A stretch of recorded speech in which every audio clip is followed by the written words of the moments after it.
മദീനയിലെ 2-ാം വർഷത്തിലാണ് നോമ്പ് നിർബന്ധമാക്കുന്നത്. ആദ്യം മക്കയിലുണ്ടായിരുന്ന 13 കൊല്ലക്കാലം അവർക്ക് നോമ്പ് നിർബന്ധമല്ല. ഒന്ന് ആലോചിച്ച് നോക്കിയാൽ ആദ്യത്തെ 13 കൊല്ലം നബി സല്ലല്ലാഹു അലൈഹി വസല്ലമ വഅദ് പറഞ്ഞത്, ഉപദേശിച്ചത് 3 കാര്യങ്ങളായിരുന്നു. ശരിക്കും ശ്രദ്ധിക്കണം. ക്ലാസ്സിനെ ബേസ് ചെയ്തിട്ട് വേണം സംശയങ്ങൾ ചോദിക്കാൻ. ആദ്യത്തെ 13 കൊല്ലം 3 കാര്യങ്ങളാണ് നബി അവർക്ക് കൊടുത്ത ഉപദേശം. അതിൽ കല്യാണത്തിന്റെ കാര്യങ്ങൾ, കച്ചവടത്തിന്റെ കാര്യങ്ങൾ, ജുമാന്റെ മര്യാദ, ഇതൊന്നും ചർച്ച ചെയ്യുന്നില്ല. മക്കയിലെ 13 കൊല്ലം തൗഹീദാണ് ചർച്ച. തൗഹീദ്, ഏകദൈവാരാധന, അള്ളാഹുവിനെ മാത്രമേ ആരാധിക്കാൻ പാടുള്ളൂ. ആരാധനകൾ അഖിലവും അള്ളാഹുവിന് മാത്രമേ പാടുള്ളൂ. അവനാണ് റബ്ബ്, അവനാണ് ഖാലിഖ്, അവനാണ് പ്രാർത്ഥന കേട്ട് ഉത്തരം നൽകുന്നവൻ, അവനാണ് രോഗം മാറ്റുന്നവൻ. അങ്ങനെ തുടങ്ങി അവന്റെ ആരാധനയിലേക്ക് നയിക്കുന്ന റുബൂബിയത്തും ഉലൂഹിയത്തും അസ്മാകളും എല്ലാം. അതുകൊണ്ട് ആ മക്കയിലിറങ്ങിയ ആയത്ത് പരിശോധിച്ച് നോക്കിയാൽ കാണാം, അത് തൗഹീദുമായി നല്ല ബന്ധപ്പെട്ട ആയത്തുണ്ടാവുക. 2, ആഖിറത്ത്, പരലോകം ഓർമ്മപ്പെടുത്തിയാണ് 13 കൊല്ലം ദഅവത്ത് നടത്തിയത്. പരലോകണ്ട്, അൽ ഖാരിഅതു മൽ ഖാരിഅ ഇദാ സുൽസിലത്തിൽ അർളു സിൽസാലഹ. മക്കയിലിറങ്ങിയ സൂറത്തുകളാ. മക്കയിലിറങ്ങിയ ആയത്തുകൾ അധികവും പരലോകണ്ട്, കർമ്മം ചെയ്താൽ കൂലി കിട്ടും, നാശം ചെയ്താൽ നരകം കിട്ടുമെന്ന് പഠിപ്പിച്ചിട്ടാണ് ബാക്കി കർമ്മങ്ങളിലേക്ക് പോണത്. 3, റിസാല, അള്ളാഹുവിന്റെ റസൂൽ സല്ലല്ലാഹു അലൈഹി വസല്ലം അവസാനത്തെ പ്രവാചകനാണെന്ന് ഉറപ്പിച്ച് തറപ്പിച്ചു പറഞ്ഞ്, ആ പ്രവാചകനെ പിൻപറ്റിയാലേ സ്വർഗം കിട്ടുള്ളൂ എന്ന് പഠിപ്പിച്ച്, ആ പ്രവാചകനെ സ്നേഹിച്ചാലേ സ്വർഗം കിട്ടുള്ളൂ എന്ന് പഠിപ്പിച്ച 13 കൊല്ലക്കാലത്തെ ആ വിശ്വാസത്തിലേക്ക് നമുക്ക് മടങ്ങാൻ കഴിഞ്ഞെങ്കിലേ നമ്മുടെ എല്ലാ കർമ്മവും സ്വീകരിക്കപ്പെടുകയുള്ളൂ. അല്ലാഹുവല്ലാത്തവരെ ആരാധിക്കുന്ന, അതുമായി ബന്ധപ്പെട്ട എന്തെങ്കിലും ഒരു വിശ്വാസം നമ്മുടെ മനസ്സ് കയറിയിട്ടുണ്ടെങ്കിൽ, ഇന്നഹു മൻ യുശ്രിക് ബില്ലാഹ് ഫഖദ് ഹറമല്ലാഹു അലൈഹിൽ ജന്ന.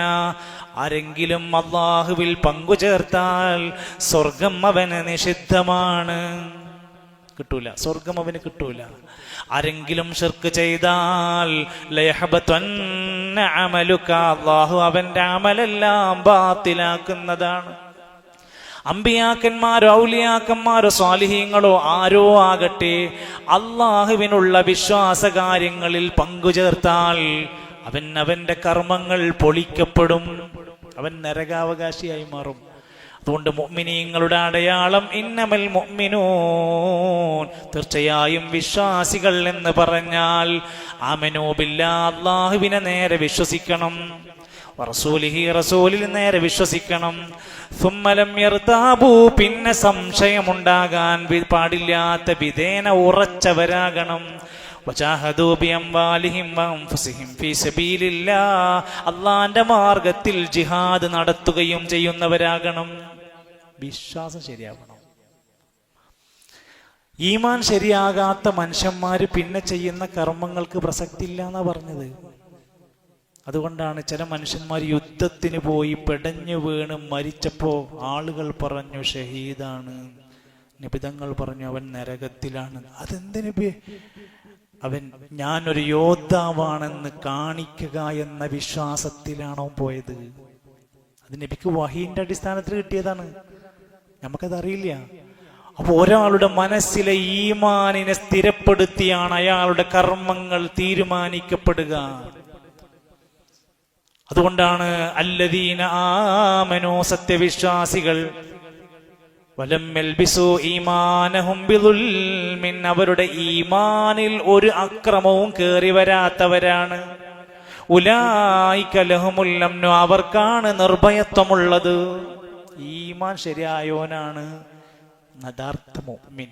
അല്ലാത്തവരൊക്കെ മുസ്ലിങ്ങളാണ്, ഇങ്ങനെ നിസ്കരിച്ചു പോകുന്നുണ്ടാവും. ഒരു നല്ല മുഅ്മിനായി മാറണമെങ്കിൽ ഈമാനിൽ ശിർക്ക് റിയാഹ് കടന്നു വരാൻ പാടില്ല.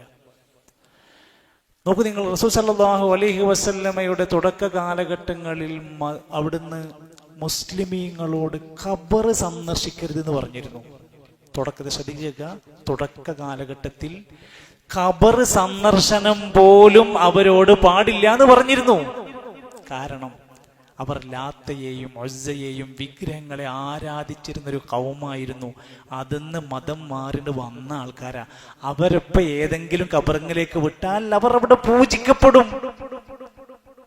അവർക്ക് ഈമാൻ ശരിപ്പെടുത്തി നല്ല തൗഹീദ് പഠിപ്പിച്ചതിന് ശേഷം നബി തങ്ങൾ പറഞ്ഞു, കുൻതു നഹൈതുകും അൻ സിയാറത്തിൽ ഖുബൂർ, ഞാൻ നിങ്ങളോട് ഖബർ സിയാറത്ത് ഒരു കാലഘട്ടത്തിൽ നിരോധിച്ചിരുന്നു. അമാസുറുഹ, ഇനി മുതൽ നിങ്ങൾ സന്ദർശിച്ചോളൂ. എന്തിനാണ്? അവരെ ആരാധിക്കാനല്ല. ഫൈന്നഹാ തുദക്കിറുകുമുൽ മൗത വതുദക്കിറുകുമുൽ ആഖിറ, പരലോകം ഓർമ്മിച്ച് മനുഷ്യന്മാർ അവർക്ക് വേണ്ടി പ്രാർത്ഥിച്ചു പോരാൻ വേണ്ടിയിട്ടാണ്. എത്രത്തോളം എന്ന് വെച്ചാൽ അന്ന് മുശ്രിക്കീങ്ങളായ ആളുകൾ ഉത്സവങ്ങൾ നടത്തും, നേർച്ച വഴിപാടുകൾ നടത്തും, പല ബലികൾ നടത്തും.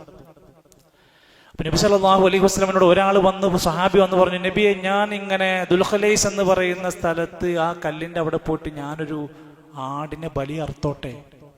അപ്പൊ നബി തിരിച്ചു ചോദിച്ചു, ആ സ്ഥലത്തന്നെ അറക്കാൻ എന്താ കാരണം? അവിടെ പണ്ടെങ്ങാനും മുശ്രിക്കീങ്ങളായ ആളുകൾ വല്ല ആഘോഷങ്ങൾ നടത്തിയിരുന്നോ? വല്ല ആരാധനകൾ നടത്തിയിരുന്നോ? വല്ല പൂജകൾ നടത്തിയിരുന്നോ? ഇല്ല നബി, അങ്ങനെയൊന്നുമില്ല. അങ്ങനെ ഇല്ലെങ്കിൽ താങ്കൾക്കത് ചെയ്യാം. അവർ ആഘോഷം നടത്തുന്ന, അവർ ആരാധന നടത്തുന്ന, അവർ പൂജ നടത്തുന്ന സ്ഥലത്ത് പോയിട്ട് ഇസ്ലാം പഠിപ്പിച്ച കാര്യങ്ങൾ പോലും ചെയ്യരുത്. അപ്പൊ അത് അവരുടെ ഈമാനിനെ നഷ്ടപ്പെടുത്തുന്ന ഒരു സംഭവം ഉണ്ടാകാൻ പാടില്ല എന്നാ പഠിപ്പിച്ചു. ശിർക്ക് ചെയ്യുക എന്ന് പറഞ്ഞാൽ അല്ലാഹുവില്ലാത്തവർക്ക് ആരാധന കൊടുക്കുക. ആരാധന, പ്രാർത്ഥന, ഏറ്റവും വലിയ ആരാധനയാണ് പ്രാർത്ഥന. അത് അല്ലാഹു അല്ലാത്തവരോട് ഒരു കാരണം, എന്ത് പേരിട്ട് വിളിച്ചാലും, എന്തുകൊണ്ട് നീ അല്ലാഹുവിൽ വിശ്വസിക്കേ അല്ലാഹു അല്ലാത്തവരോട് പ്രാർത്ഥിക്കാൻ പാടില്ല? നീ പ്രാർത്ഥിക്കുന്നവരൊക്കെ അടിമകളാണ്. ഷെയ്ഖ് മുഹയ്യദ്ദീൻ തങ്ങൾ അടിമയാണ് അല്ലാഹുവിന്റെ. നബി സല്ലല്ലാഹു അലൈഹി വസല്ലം അല്ലാഹുവിന്റെ അടിമയാണ്. ഖലീലുല്ലാഹി ഇബ്രാഹിം നബി അലൈഹിസ്സലാം അല്ലാഹുവിന്റെ അടിമയാണ്. ജനനമുണ്ട്, മരണമുണ്ട്, രോഗമുണ്ട്, ക്ഷീണമുണ്ട്. പ്രാർത്ഥിക്കുന്നവരോട് അവർക്ക് കഴിവുണ്ട്, അവർക്ക് കൊടുത്ത കഴിവെന്ന് നീ ചോദിക്കരുത്. അതൊക്കെ അള്ളാഹുവിന്റെ കഴിവെന്ന് അള്ളാഹു കൊടുക്കുന്ന ചില കഴിവുകളാണ്. അത് അള്ളാഹു തആല ആവശ്യമാകുന്ന സമയത്ത് അവർക്ക് കൊടുക്കും. അത് നിങ്ങൾക്ക് അവരെ ആരാധിക്കാൻ വേണ്ടിയിട്ടല്ല. സൂര്യനെയും ചന്ദ്രനെയും എത്ര ശക്തിവത്താണ്. ലാ തസ്ജുദൂ ലിശംസി വലാ ലിൽ ഖമരി, സൂര്യനോ ചന്ദ്രനോ നിങ്ങൾ സുജൂദ് ചെയ്യരുത്. അവർക്ക് കഴിവില്ലേ? നല്ല കഴിവുണ്ട്. നിങ്ങൾ അവർക്ക് സുജൂദ് ചെയ്യരുത്. സുജൂദ് അള്ളാഹ്ക്ക് മാത്രമുള്ളതാണ്.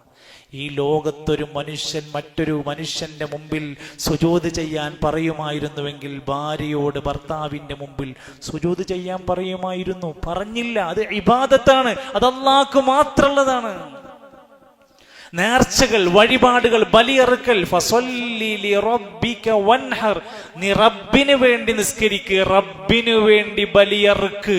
അള്ളാഹ്ക്ക് വേണ്ടിയുള്ളൂ ബലി. സത്യം ചെയ്യൽ, മുഅ്മിനാണോ അള്ളാഹിന്റെ പേരിലേ സത്യം ചെയ്യാൻ പാടുള്ളൂ. അള്ളാഹുവാണേ സത്യം, ഞാൻ പറഞ്ഞിട്ടില്ല. അള്ളാഹുവാണേ സത്യം, ഞാൻ ചെയ്തിട്ടില്ല. ഇന്ന സ്ഥലത്ത് പോയി ഇന്ന കയറ് പിടിച്ചിട്ട് അല്ലെങ്കിൽ അവിടെ പോയിട്ട് ആ ജാറത്തിങ്ങ മുത്തിയിട്ട് സത്യം ചെയ്യുന്ന പരിപാടി ഇസ്ലാമിലില്ല. സ്വന്തം മാതാവിനെ ചൂണ്ടിട്ട് എന്റെ ഉമ്മയാണ് സത്യം, ഇസ്ലാമിലില്ല. കഅബയാണ് സത്യം, പറയാൻ പാടില്ല. കഅബയുടെ റബ്ബാണേ സത്യം. ഇതൊക്കെ ഒരാളുടെ വിശ്വാസം തെറ്റിപ്പോകുമ്പോൾ സംഭവിക്കുന്നതാണ്. ഒരു ജോത്സ്യന്റെ അടുത്ത്, അള്ളാനെ വിശ്വസിക്കുന്ന ഒരു മനുഷ്യനെ, നിസ്കരിക്കുന്ന, നോമ്പ് നോൽക്കുന്ന ഒരു മനുഷ്യൻ ഒരു ജോത്സ്യന്റെ അടുത്ത് പോകൂല. പിന്നല്ലേ ബാക്കി പൂജ. മൻ അതാ അറാഫൻ ഔ കാഹിനൻ, ജോത്സ്യന്റെ അടുത്ത്, തങ്ങളടുത്ത്, സിദ്ധന്മാരടുത്ത് ഒരാള് പോയാൽ ഫസദ്ദഖഹു ബിമാ യഖൂൽ, അയാൾ പറയണതൊക്കെ ശരിയാണെന്ന് അംഗീകരിച്ചാൽ ഫഖദ് കഫറ ബിമാ ഉൻസില അലാ മുഹമ്മദിൻ സ്വല്ലല്ലാഹു അലൈഹി വസല്ലം, മുഹമ്മദ് നബി തങ്ങൾക്ക് ഇറക്കപ്പെട്ട ഗ്രന്ഥത്തിൽ അവൻ കാഫിറാണ്. പിന്നല്ലേ ബാക്കി ചികിത്സ. പിഴച്ച ദുർശക്തികളിലേക്ക്, അത്തരം കർമ്മങ്ങളിലേക്ക് യാതൊരു നിലക്കുമുള്ള സൂചനകൾ ഇസ്ലാം അനുവദിച്ചു കൊടുത്തില്ല. ഇന്ന ശിർക ലദുൽമുൻ അദീം, ശിർക്ക് ഏറ്റവും വലിയ ആക്രമണം. 100 കൊലപാതകങ്ങൾക്ക് വലുതാണ് ഒരു ശിർക്ക് ചെയ്യാന്ന് പറഞ്ഞാൽ. അതുകൊണ്ടാണ് നമ്മൾ ജീവൻ പോയാലും ഇതിങ്ങനെ പറഞ്ഞുകൊണ്ടിരിക്കുന്നത്. തൗഹീദാണ് മക്കയിലെ 13 കൊല്ലത്തെ പ്രബോധനം എന്ന് ഞാൻ പറഞ്ഞത്. എന്നാൽ അടുത്ത 10 കൊല്ലം നബി സല്ലല്ലാഹു അലൈഹി വസല്ലം പഠിപ്പിച്ചു കൊടുത്തത് മുതാബഅത്തുർ റസൂൽ സല്ലല്ലാഹു അലൈഹി വസല്ലം. നിങ്ങൾ ആ വിശ്വാസം മുറുകെ പിടിച്ച് ജീവിക്കുമ്പോഴും നിങ്ങളുടെ കർമ്മങ്ങൾ നബി സല്ലല്ലാഹു അലൈഹി വസല്ലമിനെ പിൻപറ്റിയിട്ട് വേണം ചെയ്യാൻ. നിസ്കരിക്കാണോ, സല്ലൂ കമാ റഅയ്തുമൂനി ഉസല്ലി, ഞാൻ നിസ്കരിച്ച പോലെ നിസ്കരിക്കണം. ഹജ്ജ് ചെയ്ത് കാണിച്ചു കൊടുത്തിട്ട് പറഞ്ഞു, നിങ്ങൾ എന്നിൽ നിന്ന് ഖുദൂ അന്നീ മനാസികക്കും, ഹജ്ജിന്റെ കർമ്മങ്ങൾ എന്നിൽ നിന്ന് പഠിക്കണം. നബി പഠിപ്പിച്ച ദിക്റേ നമുക്ക് പറ്റൂ, നബി പഠിപ്പിച്ച സ്വലാത്തേ നമുക്ക് പറ്റൂ. നബി പഠിപ്പിച്ചതാണ് യഥാർത്ഥ സുന്നത്തുള്ള സുന്നത്തിന് എതിരായി പ്രവർത്തിച്ചാൽ അമല് സ്വീകരിക്കൂല എന്ന് മാത്രമല്ല, ശിർക്ക് കഴിഞ്ഞാൽ ഏറ്റവും ഗൗരവമുള്ളത് ബിദ്അത്താണ്. അതുകൊണ്ട് ആ മദീനത്തെ പള്ളിന്റെ മിമ്പറുമെന്ന് 100 കണക്കിന് ഖുത്ബകളിൽ നബി സല്ലല്ലാഹു അലൈഹി വസല്ലം 500 ഖുത്ബകളിലധികം കുല്ലു ബിദ്അത്തിൻ ളലാല, എല്ലാ ബിദ്അത്തും നാശമാണ്, വകുല്ലു ളലാലത്തിൻ ഫിന്നാർ, ളലാലത്ത് നരകത്തിലാണ്. ഞാൻ ദിക്റല്ലേ, അതൊരു നിസ്കാരല്ലേ, അതിപ്പോ ഒരു 10,000 തവണ അത് ചെല്ലല്ലേ, അത് ലാ ഇലാഹ ഇല്ലല്ലാഹല്ലേ ചെല്ലണത്. ആയിക്കോട്ടെ, അത് നബി തങ്ങളുടെ കൽപ്പനയിലും നിർദ്ദേശത്തിലും വന്ന ഒരു ഇബാദത്താണോ, അള്ളാഹു കൂലി തരും. ഇല്ലെങ്കിൽ നമ്മൾ നാശമാണ്, നമുക്ക് ശിക്ഷ കിട്ടുന്ന പഠിപ്പിച്ചത്. അബ്ദുല്ലാഹി ഇബ്നു ഉമർ റളിയല്ലാഹുവിന്റെ മുമ്പിൽ ഒരാൾ തുമ്മി, ഉടൻ അൽഹംദുലില്ലാ വസ്സലാത്തു വസ്സലാമു അലാ റസൂലില്ലാ. കേൾക്കുമ്പോ നമുക്ക് എന്താ തോന്നുക, നല്ലൊരു മനുഷ്യട്ടോ, അൽഹംദുലില്ലാ പറഞ്ഞിട്ട് വസ്സലാത്തു വസ്സലാമു അലാ റസൂലില്ലാ എന്നല്ലേ പറഞ്ഞ്. അബ്ദുല്ലാഹി ഇബ്നു ഉമർ തിരിച്ചു ചോദിച്ചു, ഇത് ഇങ്ങനെ പറയാനുള്ള കാരണം? ഒന്നുമില്ല, ഞാനൊരു ഹംദ് പറഞ്ഞു, പിന്നെ സ്വലാത്ത് പറഞ്ഞു. ഇങ്ങനെ നബി പഠിപ്പിച്ചു തന്നിട്ടുണ്ടോ എന്ന് ചോദിച്ചു. ഇല്ല, അങ്ങനൊന്നുമില്ല. എങ്കിൽ അത് പാടില്ല. തുമ്മിയാൽ ഹംദാണോ പഠിപ്പിച്ചത്? ഹംദ്. അപ്പൊ അങ്ങനെ ഓരോ കാര്യത്തിലും നമുക്ക് കാണാൻ സാധിക്കും. നബി സല്ലല്ലാഹു അലൈഹി വസല്ലമ പഠിപ്പിച്ച മാതൃകയിൽ നോമ്പ് നോറ്റെങ്കിൽ നമ്മൾ നോമ്പ് കബൂലാകുള്ളൂ. നോമ്പിന് ഇന്ന കാര്യങ്ങൾ പാടില്ല എന്ന് പറഞ്ഞു, ഇന്നത് പറ്റുമെന്ന് പറഞ്ഞു. അപ്പൊ അത് പ്രവാചകൻ പഠിപ്പിച്ച ആ കൽപ്പനക്കുള്ളിൽ നിന്ന് നോമ്പ് നോറ്റെങ്കിലേ നോമ്പ് സ്വീകരിക്കുള്ളൂ. തറാവിഹ് നമസ്കാരം സ്വീകരിക്കണോ, നബിനെ പിൻപറ്റണം. മാ കാന യസീദു ഫീ റമളാന വലാ ഫീ ഗൈരിഹി അലാ 11 റക്അ, 11 റക്അത്തിലധികം നബി സല്ലല്ലാഹു അലൈഹി വസല്ലം റമളാനിലോ അല്ലാതെയോ നമസ്കരിച്ചിട്ടില്ല. അഫ്ളലായ അതിന്റെ രൂപം പഠിപ്പിക്കപ്പെട്ടു, സുന്നത്ത് നമസ്കാരങ്ങൾ പഠിപ്പിച്ചു. എന്നാൽ നിസ്കാരം 100 റക്അത്ത് നിസ്കാരം പഠിപ്പിച്ചിട്ടില്ല. എവിടെ ഏത് നിസ്കാരം പഠിപ്പിച്ചിട്ടില്ല. ഒരുപാട് ദിക്ർ പഠിപ്പിച്ചു. ഹദ്ദാദ് നബി, ആൾക്കാരുടെ ധാരണ അതൊക്കെ നബി പഠിപ്പിച്ച ഹദ്ദാദ്, റാത്തീബ്, അതേപോലെ തീജാനികളുടെ ഓരോ ദിക്റുകൾ എത്ര 1000 തവണ 1,00,000 തവണയൊക്കെ ചൊല്ലിക്കൊണ്ടിരിക്കുകയാണ്. തല കറങ്ങി വീഴാത്ത ഭാഗ്യ. അമ്മതിൽ ചിലത് ആടിയ ദിക്ർ, ചാടിയ ദിക്ർ, തല ഇരുന്ന് കുനിഞ്ഞുകൊണ്ട് മേലക്കും താഴ്ത്തിക്കൊണ്ട് ദിക്ർ. ഇതൊക്കെ നബി പഠിപ്പിച്ചാൻ ധരിക്കുന്ന ആൾക്കാരുണ്ട്. ഇസ്ലാം പഠിപ്പിക്കാത്ത പലതും കൂട്ടിച്ചേർത്തുകൊണ്ടല്ലാതെ ഇസ്ലാമിനെ അവർക്ക് നശിപ്പിക്കാൻ കഴിയില്ല. അതുകൊണ്ട് അവർ ഇസ്ലാമിന്റെ ശത്രുക്കൾ ചെയ്ത പണിയാണ് ഇസ്ലാമിൽ ഇല്ലാത്തത് ഇങ്ങനെ നിരത്തിക്കൊണ്ടുവന്നു. അതുകൊണ്ട് നമ്മൾ ക്ലിയർ ചെയ്യേണ്ട കാര്യം, ഞാൻ ചെയ്യുന്നതിൽ എൻ്റെ വിശ്വാസപരമായി വല്ല തെറ്റുകൾ നടക്കുന്നുണ്ടോ, എൻ്റെ കർമ്മങ്ങളിൽ ഞാൻ സുന്നത്തിന് എതിരായിട്ട് വല്ലതും ചെയ്യുന്നുണ്ടോ എന്ന് നമ്മളാണ് പരിശോധിക്കേണ്ടത്. അറിയാത്തതുണ്ടെങ്കിൽ അത് ചോദിക്കണം. നേർക്ക് നിരപടെ ചോദിക്കാൻ മടിയുണ്ടെങ്കിൽ അറിവുള്ളവരോട് പോയി ചോദിക്കണം. അറിവുള്ളവരോട് ചോദിച്ച് എപ്പോഴാണ് ഉത്തരം കിട്ടണേ, ഉത്തരത്തിന് കാത്തിരിക്കണം. വായനകൾ വേണം, പുസ്തകങ്ങൾ വായിക്കണം, ഓഡിയോകൾ കേൾക്കണം, വീഡിയോകൾ കാണണം. കിതാബുകൾ എത്ര, മലയാള പുസ്തകങ്ങൾ എത്ര ഇവിടെ ഇരിക്കുന്നുണ്ട്. സൗദി അറേബ്യയിൽ ഇപ്പോഴും ജീവിച്ചിരിക്കുന്ന പണ്ഡിതന്മാരുടെ കിതാബുകൾ നേരെ മലയാളത്തിലേക്ക് തർജ്ജമ ചെയ്യാം. നമ്മൾ സ്വന്തം കിതാബ് ഉണ്ടാക്കില്ല, മലയാളത്തിലേക്ക് തർജ്ജമ ചെയ്യാം. അല്ലാഹു സുബ്ഹാനഹു വ തആല നമ്മുടെ ഈമാനിനെ ശക്തിപ്പെടുത്തി തരുമാറാകട്ടെ. എല്ലാവിധ ബിദ്അത്തുകളിൽ നിന്നും വലാലത്തുകളിൽ നിന്നും അല്ലാഹു നമുക്ക് മോചനം നൽകുമാറാകട്ടെ.